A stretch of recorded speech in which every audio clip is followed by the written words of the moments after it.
नमस्कार, आपके साथ हूं मैं राजीव शर्मा। वैक्सीनेशन कहां तक पहुंचा, इसको भी हम यहां पर समझ लेते हैं। उम्र, आबादी जिन्हें टीका लगा है, क्योंकि वैक्सीनेशन वो हथियार कहा जा रहा है जिसके चलते तमाम लोग ठीक रह सकते हैं या इस कोरोना से बचे हुए रह सकते हैं। 60 से ज्यादा उम्र के लोगों को, करीब 41.2% लोगों को वैक्सीनेशन किया जा चुका है। उसके साथ 45 से 60 के बीच की अगर हम बात करें तो 46.1% लोगों को वैक्सीनेशन दिया जा चुका है। 30 से 45 के बीच के 8.5% लोगों को वैक्सीन दी जा चुकी है। 18 से 30 के बीच में करीब 4.2% लोगों को वैक्सीन उपलब्ध कराई जा चुकी है, यानी पहली डोज कम से कम इन लोगों को उपलब्ध करा दी गई है। अब सिंगल डोज वैक्सीन से क्या बढ़ेगी रफ्तार? सिंगल डोज वैक्सीन दी गई है, क्या इससे भी रफ्तार बढ़ेगी? रूस की नई वैक्सीन स्पुतनिक लाइट आई है, जो कि सिंगल डोज में 80% तक प्रभावी है। 40 गुना ज्यादा प्रतिरोधक क्षमता है। वैक्सीन का ट्रायल रूस और संयुक्त अरब अमीरात में किया गया। तीसरे चरण में 7000 लोगों पर ट्रायल किया गया। 2 से 8 डिग्री तापमान पर स्पुतनिक 5 को स्टोर किया जा सकता है। एक डोज की कीमत करीब $10 से कम है, यानी 700 रुपए के करीब भारत में एक डोज की कीमत स्पुतनिक 5 की पड़ेगी। अब वैक्सीन है नहीं, बर्बादी क्यों हो रही है, हम इस पर भी ध्यान दे लेते हैं। जिस वैक्सीन निर्माता पर सबसे ज्यादा दारोमदार है, जिस वैक्सीन पर दारोमदार है, उसका नाम है सीरम इंस्टीट्यूट, जो कि कोविशील्ड बना रही है। लेकिन सीरम जैसे वैक्सीन उत्पादकों का साफ साफ कहना है कि कम से कम जुलाई तक वैक्सीन का संकट रहने वाला है। वैक्सीन के शॉर्टेज के अलावा वैक्सीन वेस्टेज भी एक बड़ी समस्या है। भारत में अब तक कम से कम 3 लाख वैक्सीन की डोज बर्बाद हो गई। वैक्सीन की बर्बादी में तमिलनाडु, मणिपुर, असम, हरियाणा जैसे राज्य सबसे आगे हैं। इसके अलावा इस लिस्ट में पंजाब, बिहार, नागालैंड और मेघालय जैसे भी राज्य हैं। वैक्सीन बर्बादी का जो आंकड़ा है उसके मुताबिक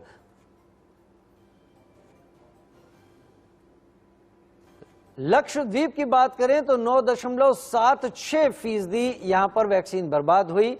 तमिलनाडु 8.83% वैक्सीन बर्बाद हुई। असम 7.70% वैक्सीन बर्बाद हुई है। मणिपुर 7.44% बर्बाद हुई। हरियाणा 5.72%, पंजाब 4.98%, बिहार 4.95%, नागालैंड 4.13%, मेघालय 4.01% वैक्सीन की बर्बादी यहां पर रजिस्टर हुई है। जब वैक्सीन की कमी हो तो वैक्सीन की बर्बादी सबसे बड़ी समस्या है। कुछ राज्य ऐसे भी हैं जिन्होंने तय डोज से ज्यादा वैक्सीन लगा दी।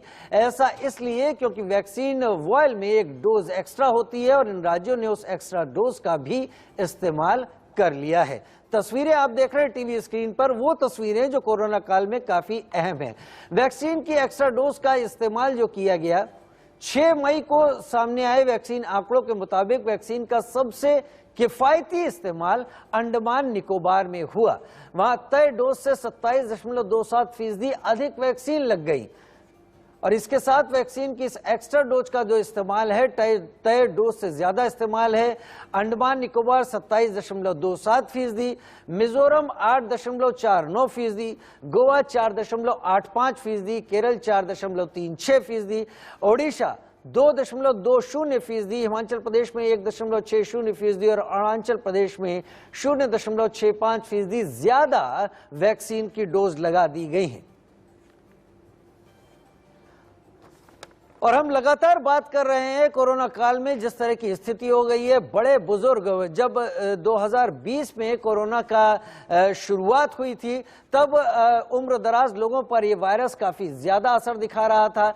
लेकिन 2021 के मार्च में जब इसने अपनी डेडली यानी भयानक रफ्तार पकड़ी, खतरनाक दौर में कोरोना का म्यूटेंट आया, तब उसने युवा को भी अपनी चपेट में ले लिया। और अब ऐसा तमाम जगहों से कहा जा रहा है कि अगर इसकी तीसरी वेव आती है, जिसके बारे में सरकार के तमाम साइंटिफिक एडवाइजर का कहना है कि हम चाहे तो उस वेव को डिले कर सकते हैं, चाहे तो रोक भी सकते हैं और चाहे तो उसे हल्का भी कर सकते हैं, उसमें बच्चों पर कहीं ज्यादा असर इसके म्यूटेंट का हो सकता है, म्यूटेशन के बाद हो सकता है। बच्चे सबसे ज्यादा ऐसे दौर में, ऐसी हालात में रह रहे हैं जो सबसे घुटन भरे दिन कहे जा सकते हैं। बच्चे जो बाहर खेलते हैं, घूमते हैं, तमाम एक्टिविटीज करते हैं जिसके चलते वो एक्टिव रहते हैं, उन्हें लगातार एक ही घर में बंद बंद रहना पड़ रहा है, स्ट्रेस में हैं बच्चे, और बच्चे इसके चलते चलते एक ट्रॉमा में भी हैं, और साथ ही बच्चे जिस हालात में हैं उसमें बच्चों को लेकर तमाम बातें हो रही हैं। देश कोरोना से बीमार है और पिछले 24 घंटे में 4,03,000 से ज्यादा संक्रमित मरीज मिले हैं। वहीं 4,092 लोगों की इस वजह से जान चली गई है। आप 4 तस्वीरें मेरे ठीक अगल बगल में देख रहे हैं। महाराष्ट्र, उत्तर प्रदेश, मध्य प्रदेश और दक्षिण के राज्य सबसे ज्यादा इस वक्त कोरोना से प्रभावित हैं। ऑक्सीजन से लेकर बेड तक की कमी, अभी भी मरीजों की जान जा रही है। तीमारदार वहीं पर और ज्यादा परेशान। दिल्ली का हाल बेहाल है तो महाराष्ट्र वैक्सीन और वैक्सीनेशन के लिए बदहाल है। उत्तर प्रदेश में दवा और बेड की कमी से मरीज दम तोड़ रहे हैं तो बिहार भी बेहाल है। हर तरफ कोरोना का तांडव है तो सरकारी सिस्टम इन तमाम कोशिशों के बावजूद फेल होता नजर आ रहा है। और इस सब के बीच कोरोना से जारी लड़ाई के खिलाफ एक राहत भरी खबर भी इन 4 तस्वीरों के साथ हम आपको बता दें, वो आ गई है। और चौथी तस्वीर आप गौर से देखिए। Drugs controller general of India ने शनिवार को ड्रग 2-डीऑक्सी डी ग्लूकोज दवा से कोरोना के इलाज को इमरजेंसी अप्रूवल के लिए मांगा था, जिसे सरकार ने अप्रूव कर दिया है। कोरोना संक्रमित मरीज के लिए यह एक वैकल्पिक इलाज है और दुनिया की पहली दवा है। अब तक कोरोना के अलग अलग सिम्टम्स का अलग अलग दवा के साथ इलाज हो रहा था, लेकिन ये जो ड्रग सामने आई है 2-डीऑक्सी, ये ड्रग मरीजों पर एक बार में पाउडर फॉर्म में होगी। इसका इस्तेमाल किया जाएगा और कोरोना को नेगेटिव कर देगी। आरटी-पीसीआर उन तमाम मरीजों की 110 लोग जिन पर ट्रायल किया गया, उनकी रिपोर्ट बाद में नेगेटिव आ गई है। डॉक्टर धीरेन गुप्ता हमारे साथ ज्यादा जानकारी के साथ इस वक्त जुड़ रहे हैं और डॉक्टर धीरेन गुप्ता से हम जानने की कोशिश करेंगे, बाल रोग विशेषज्ञ हैं सर गंगाराम अस्पताल से। डॉक्टर धीरेन गुप्ता, स्वागत है आपका इंडिया न्यूज में। पहली वेव जब 2020 में डॉक्टर धीरेन गुप्ता आई थी, तब उस वेव में जो सीनियर सिटीजन्स हैं उनको इस वायरस ने अपनी चपेट में लिया था। 2021 मार्च से जब ये दूसरी डेडली वेव आई, इसने जो यंगस्टर्स हैं उनको भी अपनी चपेट में ले लिया। और अब ऐसी बातें सामने आ रही हैं कि अगर थर्ड वेव आती है तो बच्चों के ऊपर कहीं ज्यादा असर करेगी, बच्चों के ऊपर कहीं ज्यादा इस वायरस का हमला हो सकता है। बच्चे पहले से ही घुटन भरी जिंदगी जी रहे हैं डॉक्टर धीरेन गुप्ता। बच्चे पहले से ही एक ट्रॉमा की स्टेज में हैं। जो बच्चे खुलते रहते थे, खेलते थे, बाहर जाके अपनी एक्टिविटीज करते थे, वो लगातार कई महीनों से घर में बंद हैं। बच्चों को आखिर इस थर्ड वेव के आने से पहले कैसे संभाला जाए? नमस्कार। और देखिए, बड़ी मैं क्लैरिटी से बात करता हूँ। ये देखा जाए तो कोई प्रेडिक्ट नहीं कर सकता कि बच्चे वाकई इफेक्ट होंगे कि नहीं। अगर हम इस वाले फैक्ट को भी छोड़ दें तो हमें आज से ही थर्ड वेव की तैयारी करनी चाहिए, चाहे वो एडल्ट हो, चाहे एल्डरली हो, चाहे पीडियाट्रिक एज ग्रुप हो।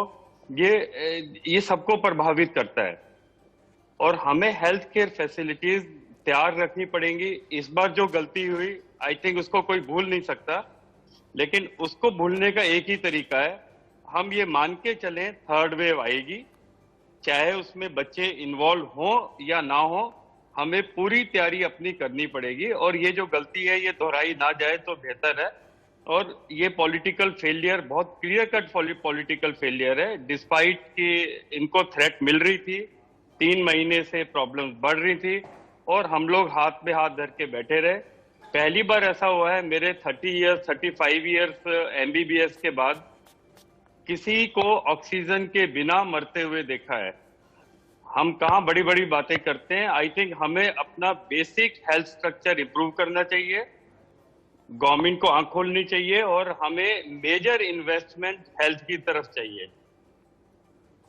मेजर इन्वेस्टमेंट हेल्थ की तरफ चाहिए। और शायद कोई अगर पेंडेमिक आती है, जिस तरह से कोरोना पेंडेमिक कोविड-19 हमारे सामने आया है, इसने हमको तमाम लेसन्स भी दिए हैं डॉक्टर, और वो लेसन्स सीखने जरूरी भी हैं। इसने हमें बताया है कि हम जिन चीजों को सबसे बड़ा समझ रहे थे वो दरअसल एक वायरस के सामने उससे भी कई गुना ज्यादा छोटी चीज है। हम बात बच्चों की डॉक्टर आपसे कर रहे हैं क्योंकि आप सीनियर पीडियाट्रिशियन हैं, आप हमें समझा पाएंगे। और बहुत सारे माँ बाप ऐसे हैं जो इस घबराहट में भी आजकल जी रहे हैं। मेरा सवाल आपसे इसके साथ ये भी होगा, और आप डिटेल में डॉक्टर समझाइएगा, वो कौन से शुरुआती संकेत होते हैं, वो कौन से शुरुआती सिम्टम्स या संकेत होते हैं जिससे माँ बाप ये समझ जाएं कि बच्चा कोविड-19 के संक्रमण में आ चुका है या आ रहा है?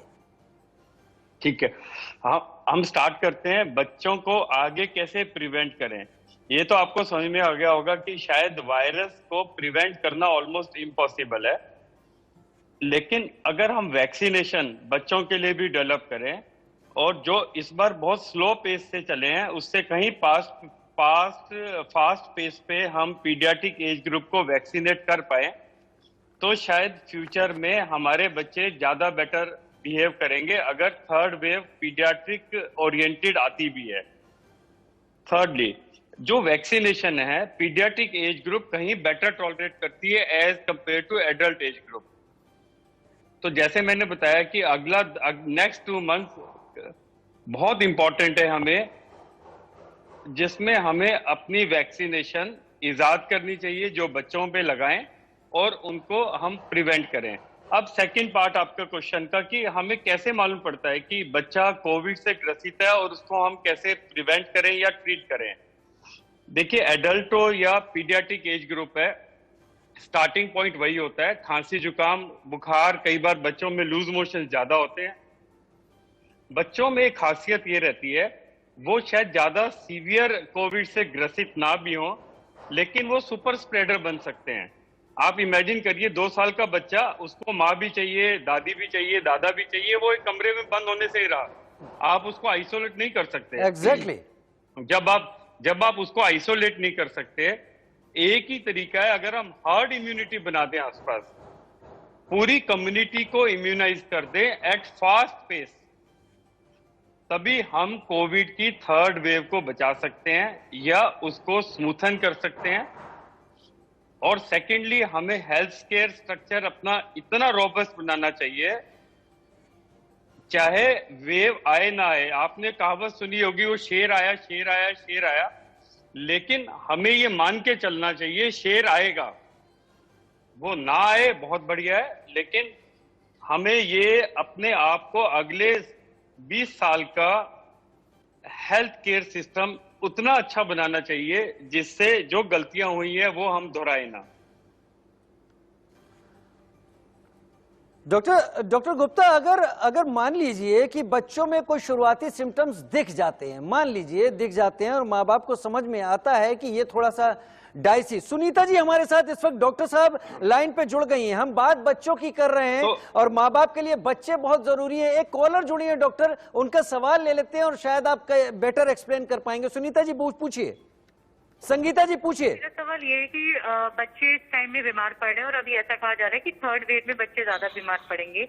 ऐसे में माएं अपने बच्चों को कैसे ख्याल रखें, क्योंकि अगर बच्चे छोटे हैं, मेरा बच्चा 3 साल का है, अगर वो छोटा है और मैं उसकी खुद देखभाल कर रही हूँ, ऐसे में बच्चे से खुद से दूर रहना पॉसिबल नहीं है। तो ऐसे मुझे खुद को कोरोना होना लाजमी है, तो बच्चों की देखभाल कैसे की जाए? बच्चे आइसोलेशन सेंटर भी नहीं जा सकते, तो ऐसे में देखभाल कैसे करेंगे? डॉक्टर धीरेन गुप्ता, बहुत बढ़िया सवाल है। हाँ सुनीता जी, देखिए, सबसे पहले बच्चों में as compare to adult disease अभी भी माइल्ड होती है, ये स्प्रेडर ज्यादा होते हैं रेदर देन विक्टिम। सेकेंडली, अगर आप मान के चलें कि घर में 90% चांस है इन्फेक्शन आप या कोई बुजुर्ग या कोई एल्डरली लाएगा, ये बच्चे नहीं लेके आते हैं। इन बच्चों को एक बार इन्फेक्शन हो जाए तो 90% केसेस में पूरी फैमिली ऑलरेडी इन्फेक्ट हो चुकी होती है। सबसे इंपॉर्टेंट चीज है, इनको आप बुजुर्गों का ना दें। मान लीजिए आपकी फैमिली में बच्चा इन्फेक्ट नहीं हुआ है लेकिन आप इन्फेक्टेड हैं और नाना नानी हैं या दादा दादी हैं, तो आप बच्चे को अपने पास रखिए, बच्चे को नाना नानी या दादा दादी को ना दें, क्योंकि इनके अंदर हो सकता है इन्फेक्शन इंक्यूबेशन पीरियड में हो, और ये आप दादा दादी को दे दें तो वो ज्यादा डेंजरस हो सकता है। तो आज हम मान के चलते हैं कि बच्चों में अगर एडल्ट में 5% कॉम्प्लिकेशन होने के चांस है, तो बच्चों में 1000 में 5 चांसेस हैं वो कॉम्प्लिकेशन हो। अब आगे चलते हैं, हम कौन से लक्षण हैं वो पहचाने हम, जिससे हमें लगे कि हमें डॉक्टर के पास जाना चाहिए। एग्जैक्टली। अगर बच्चे का फीवर 4-5 दिन के बाद भी 101 के ऊपर चल रहा है, 101, 102 के ऊपर चल रहा है। सेकेंडली, अगर बॉडी पे एक रैश आ रहा है, तो हम कुछ स्पेसिफिक कॉम्प्लिकेशंस मान के चलते हैं इनमें हो सकती है।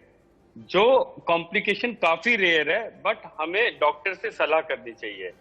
रही बात ट्रीटमेंट की, ट्रीटमेंट में एजिथ्रोमाइसिन, डॉक्सीसाइक्लिन, आइवरमेक्टिन, इनका कोई रोल नहीं है, ना केवल पीडियाट्रिक में, एडल्ट में भी। तो ये उल जलूल मेडिकेशंस ना ट्राई करें, केवल पैरास्टामोल दें। सेकेंडली, आज के दिन आपका प्रश्न है कि मैं आज के दिन क्या करूं जिससे मेरे को थर्ड वेव में मेरे बच्चे को अगर वो इन्फेक्ट हो भी जाता है तो सीरियस ना हो। एक ही तरीका, इनकी इन्नेट इम्यूनिटी को बढ़ाएं जी। उसके लिए आपका कह सकते हो बैलेंस्ड न्यूट्रिशन जी। जितने भी वैक्सीनेशंस हैं उनको डिले ना करें, और बच्चे का जैसे कहते हैं ना कि एक बिना डरे लालन पालन करें। जी। डर के कोई फायदा नहीं है। अगर आप डर के जिए और बच्चे की आप एक्टिविटीज को बंद कर दें, अनफॉर्चुनेटली लॉकडाउन की बात अलग है, लेकिन एक बार लॉकडाउन खत्म हो तो बच्चों को फिजिकल एक्टिविटी के लिए प्रेरित करें, तो 90% एडल्ट में इन्नेट इम्यूनिटी इन्फेक्शन को खत्म कर देता है। डॉक्टर धीरेन्द्र गुप्ता, आपने बहुत काम की बात बताई। हम अपने बच्चों को एक्टिविटी की तरफ प्रेरित करें, उनको बैलेंस डाइट दें, उनका ख्याल ज्यादा रखें, और ये जो व्हाट्सएप मेडिकल तमाम सलाह हैं इनसे दूर रहने की कोशिश करें। डॉक्टर ओम शंकर, आप जैसे वरिष्ठ डॉक्टर्स अगर हमारे पैनल पर जुड़ते हैं, हमारे साथ सामने आते हैं, लोगों के लिए एक राहत की बात होती है। मेरे साथ एक कॉलर जुड़ गए और शायद उनकी समस्या को लेकर आप अपनी बात रखेंगे तो हमारे दर्शक कहीं ज्यादा उससे बेहतर समझेंगे। डीएस नागपाल जी हमारे साथ जुड़ गए देहरादून से। पूछिए अपना सवाल नागपाल जी। मैं आपका बहुत बहुत धन्यवाद करता हूं। मेरी फैमिली में हम चारों लोग इफेक्टिव थे कोरोना से। आपकी एक आदमी का सवाल भी हमारा जवाब होता था, तो मैं आपका बहुत बहुत धन्यवाद करता हूं। देहरादून के डॉक्टर्स ने हमारा साथ दिया, अब हम कोरोना से बाहर आ चुके हैं जी। तो एक मेरी रिक्वेस्ट थी आपसे, क्या ऐसा पॉसिबल है कि जितने भी सवाल जवाब आप डॉक्टर से करते हैं, एक कोई यूट्यूब चैनल बनाकर इंडिया न्यूज के नाम पे वहां डाल दिया जाए? वो तमाम चीजें नागपाल साहब, वो तमाम चीजें इंडिया न्यूज तमाम प्लेटफॉर्म पर डाल रहा है। आप चाहें तो फेसबुक और यूट्यूब पर जा सकते हैं, आप देख सकते हैं इन खबर पर। लेकिन अगर आप कोई सवाल पूछे और आपका सवाल बहुत लोगों के लिए फायदेमंद हो तो बेहतर। अभी हम कोरोना से बाहर आ गए हैं, लेकिन जब चलते हैं, कुछ थोड़ा सा काम करते हैं तो सांस फूलती है। करीब 15 दिन हो गए हमें। 21 अप्रैल को हम पॉजिटिव आए थे जी। अभी बस थकावट होती है हमें चलने फिरने में। ठीक है। डॉक्टर ओम शंकर हमारे साथ सीनियर कार्डियोलॉजिस्ट जुड़े हुए हैं बीएचयू से। डॉक्टर ओम शंकर, ये कोविड पॉजिटिव फैमिली थी जो अब कोविड नेगेटिव हो चुकी है। इनका कहना है कि इनकी सांस फूलती है, थकान काफी ज्यादा अभी भी बनी रहती है। वजह क्या हो सकती है और क्या ये नॉर्मल बिहेवियर है ठीक होने के बाद? ये अभी जो है आभासी तरीके से ठीक है, कंप्लीट तरीके से ये अभी ठीक नहीं हुए हैं। और ये जो सेकेंड वेव में और जो नया कोरोना है, इसमें देखते हैं कि इनका ड्यूरेशन जो है ठीक होने में जो समय लगता है वो भी आपको लगभग 1 महीने तक हो सकता है ये। और दूसरी बात क्या होती है कि एक तो बीमारी जो है आपको कमजोर कर देता है, आपके पूरे शरीर को कमजोर कर देता है, क्योंकि जब बुखार होता है तो आपका एनर्जी रिक्वायरमेंट बढ़ जाता है और भूख नहीं लगती। तो आप एक तो प्रॉपर तरीके से खाना नहीं खाते हैं तो आपके शरीर में कमजोरी आ जाती है। दूसरा, वायरस का जो अपना डिमांड है उसकी वजह से आप उनका मतलब जो आपको चाहिए ज्यादा एनर्जी वो हम नहीं लेते हैं, और उल्टे हम लोग खाना थोड़ा कम कर देते हैं। बल्कि जब भी आप इस तरह के बीमार हो तो भूख नहीं लगने से, टेस्ट नहीं होने के बाद भी आपको अच्छा भोजन और हाई क्वालिटी फूड खाना चाहिए, जिससे कि आपको एनर्जी मिलता रहे। दूसरी आपने बात कही कि मेरी सांस फूल रही है। क्या होता है कि ये जो वायरस है ये हमारे लंग्स को ही अफेक्ट करता है, और ये अलग अलग मात्रा में अलग अलग व्यक्ति को अफेक्ट करते हैं। आपके मामले में ये लगता है कि लंग्स को अफेक्ट किया है, और चूंकि आपका सैचुरेशन वगैरह मेंटेन रहा होगा तो आपने बहुत सारे जांच या फर्दर इन्वेस्टिगेशन नहीं करवाया होगा, जो अच्छा भी है और सही भी है। अब जो हम कर सकते हैं कि जैसे देखते हैं कि हड्डी टूट जाती है तो उसके बाद हम लोग हड्डी जब प्लास्टर खोलते हैं तो उसको फिजियोथेरेपी करते हैं। अब आपके केस में सबसे बड़ा रोल जो है वो लंग फिजियोथेरेपी का है, यानी एक्सरसाइज लंग। उसके लिए हम लोग बलून फुलाने का एक्सरसाइज करते हैं, या स्पायरोमेट्री एक मशीन होती है जिसमें हम लोग फूकने के लिए, और उसको 3 बॉल्स होते हैं, उसको कहते हैं कि आप उसको उठा कर रखें जब तक आप रख सकते हैं, और ऐसा बार बार दिन में कई बार करना चाहिए। तीसरी बात, आपको टहलना चाहिए। आप जितनी भी टहल सकते हैं, 5 मिनट 10 मिनट, हर 2-4 घंटे में अपने घर में टहल ले। अगर आप बाहर टहलने के लायक नहीं है और जहां आपकी सांस फूलने लगे आप बैठ जाएं, और ये प्रोसेस बार बार करते रहे। उसके बाद आपको सांस अंदर खींचकर रोकने और छोड़ने, ये जो एक्सरसाइज है ये भी आपको एक्सरसाइज बारंबार करना चाहिए। और आपको लगे कि आपके सामने आभासी बलून है, अगर नहीं कुछ भी है तो आप उसमें फूंकने की कोशिश करें, और उसके बाद फूंक कर आप उसको लगे कि आप जैसे बर्थडे सेलिब्रेट कर रहे हैं, तो बार बार फूंकने से इससे भी लंग का एक्सरसाइज होता है। यानी लंग का एक्सरसाइज आप जितनी भी तरीके से करें उससे होगा। और कई बार सांस में थोड़ी बहुत क्या होता है कि नलियों में वायरल इन्फेक्शन की वजह से शिवरण पैदा हो जाती है, तो नेबुलाइजेशन वगैरह होता है कुछ दवाओं के साथ, नेबुलाइजेशन और भाप लेने से, एक्सरसाइज करने से, प्रॉपर न्यूट्रिशन से आप और आपका पूरा परिवार और आप जैसे इस देश के पूरे जो मरीज हैं वो बेहतर फील करेंगे। नागपाल साहब, आपको अपना जवाब मिल गया होगा। आपको तमाम सलाह दी है डॉक्टर ओम शंकर ने, और ये वरिष्ठ कार्डियोलॉजिस्ट हैं जो आपको सलाह दे रहे हैं इस वक्त BHU से। और डॉक्टर ओम शंकर का कहना है कि आप अपने लंग्स की एक्सरसाइज करें, बेहतर न्यूट्रिशन ले, वॉक करें, थक जाए तो बैठ जाएं, लेकिन इस चीज को आप करते रहें लगातार।